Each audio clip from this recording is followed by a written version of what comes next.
Ah, there you are. Excuse me a minute.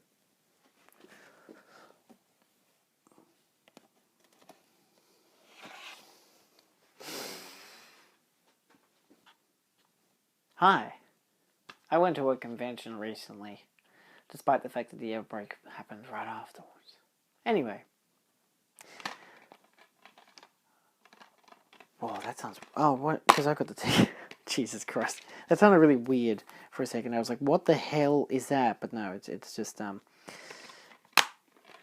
I got Love Serenade. It's an Australian film, one of my absolute favourite Australian films. Got the DVD signed by Miranda Otto, who is actually that person there. She signed it. It's really cool. The ticket I have inside is just a little ticket that you get when you go to buy a autograph.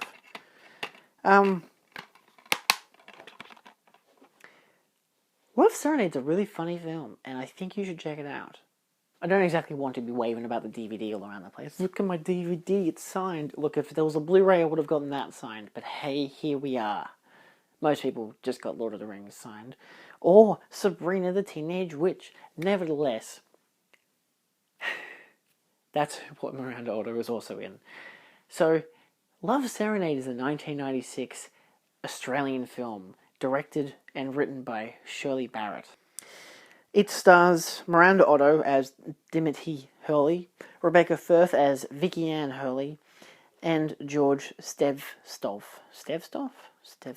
Yeah, as Ken Sherry. It also has 3 other people listed here, but not really worth mentioning more. I mean, John Allen Sue is pretty good as Albert. Anyway,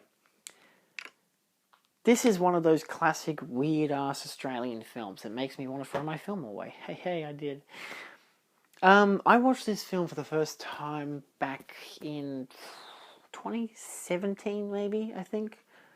2017 to 2018 period. University, of course. It's a film class. I think it was Australian film class. I can't remember. Nevertheless, we watched it and it was absolutely hilarious. It starts with Barry Wright music with just telling you to take all your clothes off. It's great. It's very full of sexuality and sexual innuendos.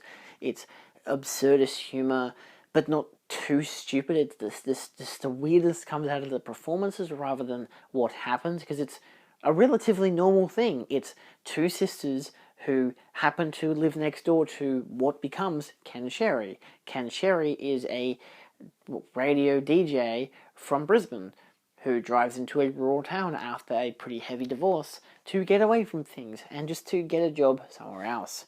And he happens to become their next door neighbour. And they, of course, fall for him. Both of them. So, it's a love triangle story about 2 sisters who go radio presenter. Anyway, so of course the comedy kind of ensues from there, but also the weird performances. Miranda Otto in particular is exceptional in the film. I actually told her that in person. It was fantastic. She really liked doing that film. But it's a film that unfortunately at its time was very underappreciated. It still won a Cannes Award for first film presented.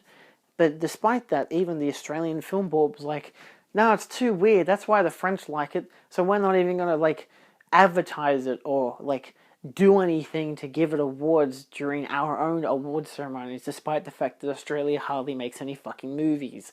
So, yeah, they really fucked it up, didn't they?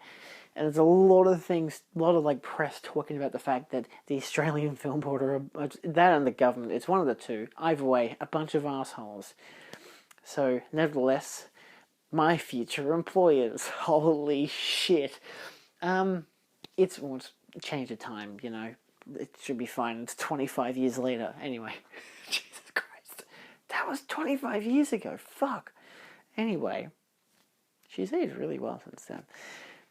The film's really funny. It's got a Barry White theme soundtrack, so very very heavy on the themes of sexuality. It's very weird, very fish influenced. It's good. I don't really know how to describe it. It's just that kind of a funny film. Where can you watch it? You could either try and find a DVD copy, but you can also watch it on Netflix if you're in most countries. In Australia, it's on fucking Netflix, and it's great because it's like the HD remaster, and everything about it is perfect. I think they may have changed one song piece, but depends if you watch it on like Amazon or Netflix. They have like one different song changed, but I don't know which one's the right version or not. Either way, I can't really watch my DVD version because it's in 4:3 despite it being a widescreen film. So when I went to watch it to show my girlfriend who had never seen it before, I was like, oh, I can't show you the DVD. Well, I could because, it's still a DVD. I can still watch it. But I'm like, there's no real point in showing you the DVD. So I looked it up and I could just find it on Netflix. And I was like, oh, wow, holy shit, it's a HD remaster and everything. Wonderful. Why doesn't that exist on Blu-ray? So it's only like 87 minutes. It's really short. It's like an hour and a half, your standard kind of comedy runtime. It's a bit kooky, a bit weird, a bit Australian in that element. The rural town, just the small cast, the weirdness in general. It's great. It doesn't utilize a lot of like world building or anything. It's just a thing that exists. It has this mood to it that's mostly just kind of sex comedy, but not being like dumb American sex comedy. Sorry, America, your sex comedies are mostly terrible. This one is much, again, more absurdist in a way because it's just a bit kookier, a bit crazier. It's hard to really compare this film to anything. Like, you could easily like compare it to most other like Australian films of the time, with The Castle or Muriel's Wedding. Similar style of humor, a bit more sex heavy, a bit more crazy about that. A bit more kooky, and obviously a lot less characters, and a lot less iconic lines, and a lot less iconic imagery and stuff like that. But it's a very crazy film, and wholeheartedly worth watching, and honestly, I have such a love for this film. Me and my mate absolutely adore this film. It is, again, hilarious, very fun to watch, and it doesn't exactly take like time to get into because it's like the first time we watched it, the opening Barry White song, like again, set to picture this: you're looking at fish, and they're just swimming up to each other and shit whilst Barry White plays, and it's just about getting naked. Fuck. Oh my god, it's fucking hilarious. So, anyway, Ken Sherry is meant to be this, like, ultimate sex symbol to these two girls, and he's just, like, a regular lanky-ass dude, and I think, like, despite the fact that he's perfectly cast, I feel like that's half the joke, is the fact that he's just a fucking dude who's just there, and they both just fall at his feet. Not exactly. It's first Vicky Ann because she's like, oh, maybe I should. She's a very clingy type of person without like realizing it. They mention casually how her last partner, who she was engaged to, happened to fall onto a chainsaw. Just casually, just fell into a chainsaw. He's fine. He's 6 feet under, but he's fine anyway. And then of course you've got Vicky, what's her name? I remember Ken Sherry's name, I remember Vicky Ann, but I can never remember Dimity. What the fuck kind of a name is Dimity? It's kind of a representation of a character. She's kind of dim-witted in a way, but like, she's just young and unexperienced to the point of, well, literally being an actual virgin in the film, but also just being kind of just... She's weird. As her sister says, she's odd.